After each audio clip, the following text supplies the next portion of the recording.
Halo, assalamualaikum warahmatullahi wabarakatuh. Perkenalkan, nama saya Hermania Putri dari Prodi Teknik Informatika. Nah, jadi di sini saya akan menjelaskan mengenai paradigma manajemen syariah. Nah, yang pertama yaitu paradigma. Nah, paradigma atau pandangan lama tentang manajemen adalah nilai kebenaran yang mulai tergeser pemaknaannya dari persepsi berbagai kalangan ilmu manajemen itu sendiri. Nah, jadi di mana dalam kondisi semacam ini para ilmuwan sering mempertahankan pendapat dan pola pikirnya serta menganggap pendapat atau pola pikir mereka itu yang paling benar. Lanjut yaitu mengenai teknologi manajemen syariah.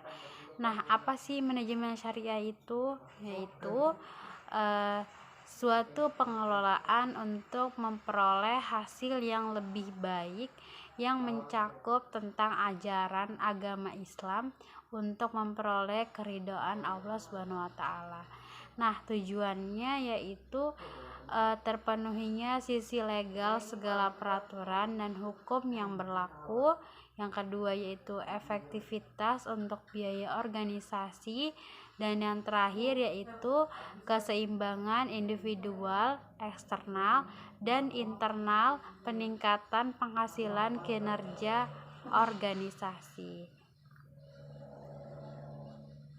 Selanjutnya yaitu konsep syariah.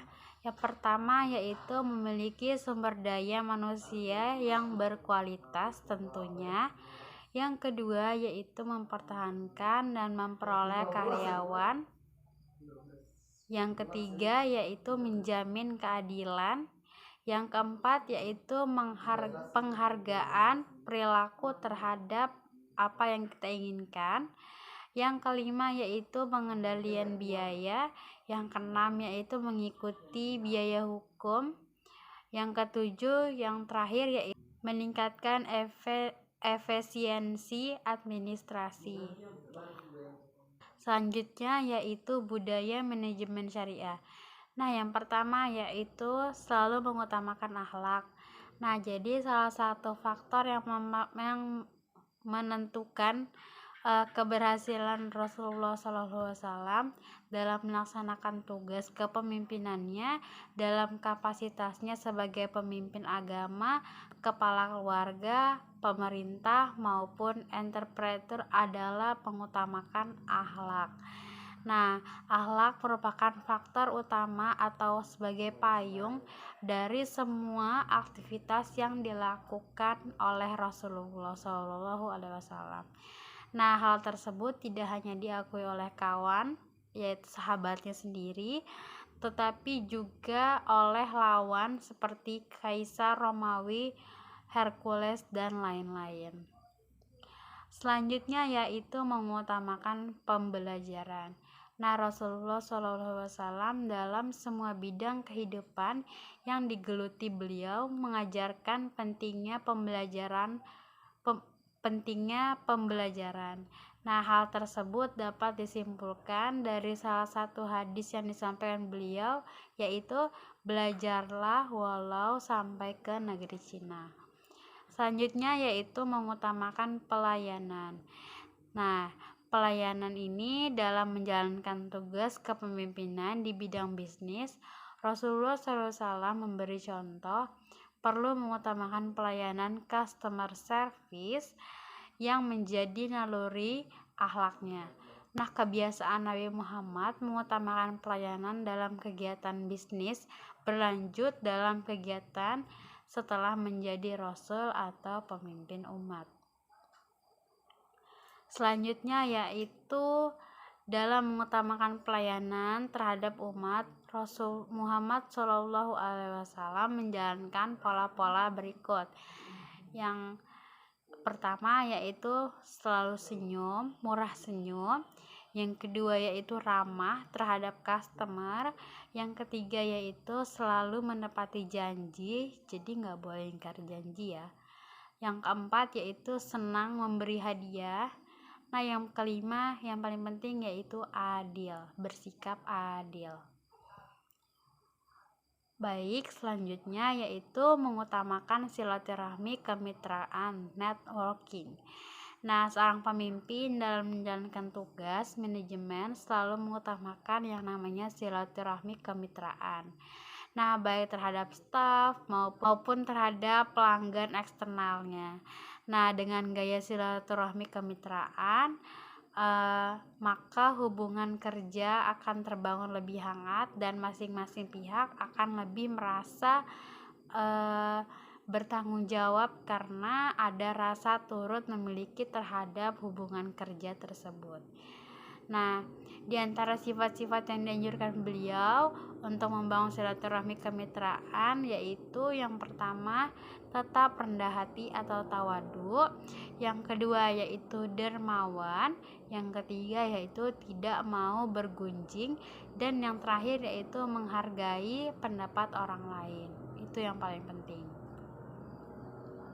Nah, selanjutnya, selain membangun dan menjaga silaturahmi kemitraan, Nabi Muhammad SAW juga mengajarkan tentang sifat-sifat yang harus dihindari karena dapat membahayakan atau merusak hubungan baik. Nah, seperti mengejek-ejekkan. Yang kedua yaitu membeda-bedakan pelayanan yang terdapat dalam Quran Surah Al-Imran ayat 159. Dan yang ketiga yaitu berburuk sangka dalam Al-Quran Surah Al-Hujarat ayat 12.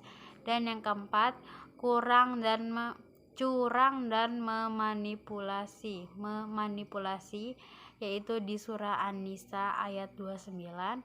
Dan yang terakhir yaitu membudayakan sogok atau riswah yang terdapat dalam surah Al-Baqarah ayat 188.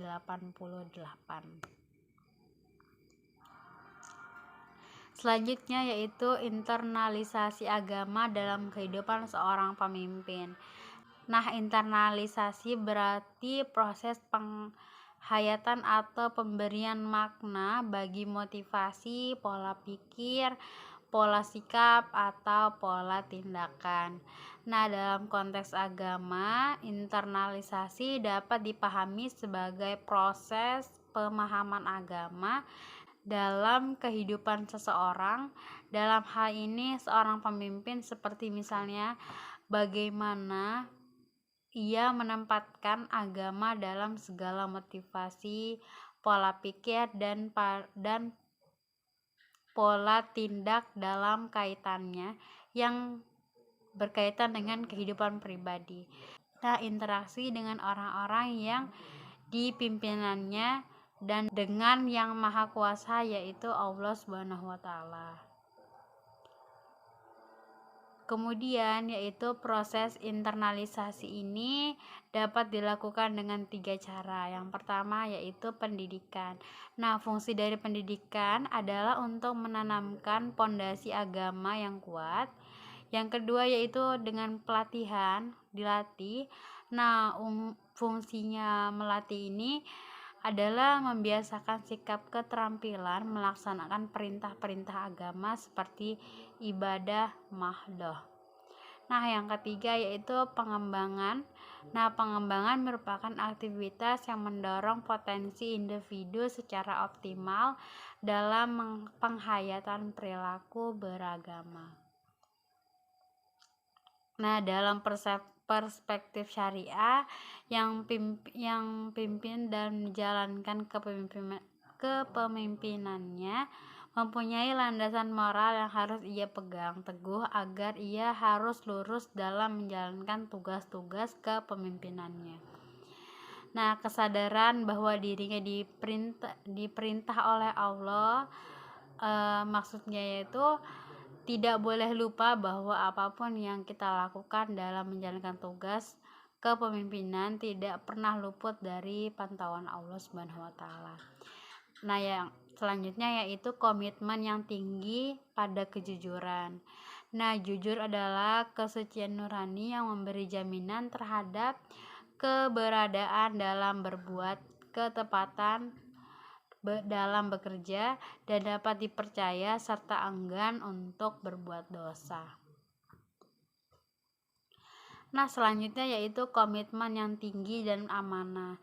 Nah, amanah atau kepercayaan yang diberikan kepada seseorang yang berorientasi syariah merupakan penghargaan moral yang sangat mahal. Selanjutnya yaitu masih di landasan moral, yaitu cerdas. Nah, seseorang pemimpin juga dituntut untuk kecerdasan fatonah. Nah, kecerdasan seseorang tidak hanya diidentifikasi dari pendidikan formal saja. Nah, banyak orang yang tidak memiliki pendidikan formal tetapi cerdas, seperti Nabi Muhammad SAW dan Thomas Alva Edison dan lain-lain. Nah, dalam konteks kekinian, kecerdasan itu dilihat dari dimensi, yaitu yang pertama kecerdasan intelektual, kecerdasan emosional, dan juga kecerdasan spiritual. Nah, yang terakhir yaitu komunikatif.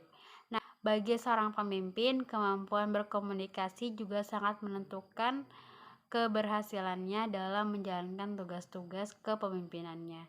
Berkomunikasi merupakan suatu keniscayaan bagi seorang pemimpin. Segala ide-ide yang ada dalam pemikirannya harus dijalankan kepada semua orang yang ada di dalamnya. Nah, mungkin hanya segitu penjelasan dari saya mengenai mungkin segitu saja penyampaian atau penjelasan dari saya mengenai paradigma manajemen syariah, mulai dari teknologi manajemen syariah kemudian budaya manajemen syariah, dan yang terakhir yaitu landasan moral dari manajemen syariah. Nah, sekian dari presentasi saya, semoga bermanfaat. Wassalamualaikum warahmatullahi wabarakatuh.